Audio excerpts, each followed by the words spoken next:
Umabot na sa Korte Suprema ang issue ng flood control corruption scandal. Nagpasaklolo kasi ang tatlong abogado sa SC para mailabas ang draft Blue Ribbon Committee report sa eskandalo. Ang detalye sa agenda report ni Isaiah Mirafuentes ng Abante.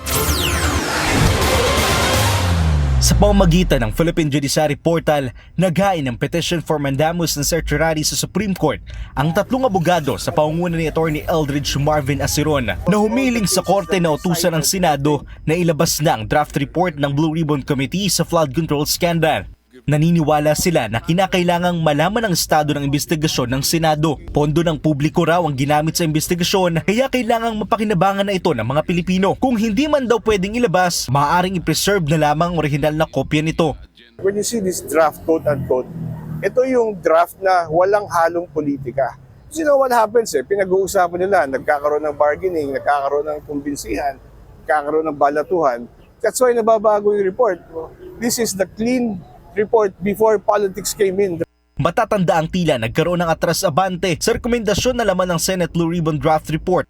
Unang lumabas ang rekomendasyon na kasuhan na ng plunder sina Senators Joel Villanueva, Jingo Estrada at Chis Escudero. Pero kalaunay binawi ito at imbes na kasuhan, isailalim na lang ang tatlo sa preliminary investigation. 6 na senador din ang pumirma sa draft report pero binawi rin ni Senators Mig Zubiri, JV Ejercito at Win Gatchalian ang kanilang pirma. Paliwanag nila, kailangan pa raw nila itong pag-aralan.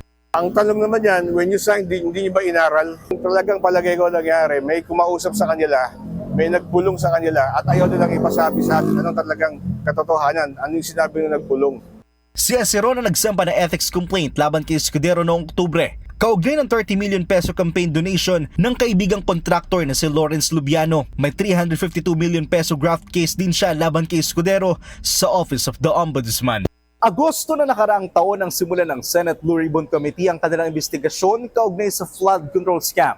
Nakadalawang palit na nga sila ng committee chair. Pero kailan kaya matatapos ang investigasyon? At kailan naman kaya may mapananagot sa korupsyon? Para sa agenda, Isaiah Mirafuentes, Abante.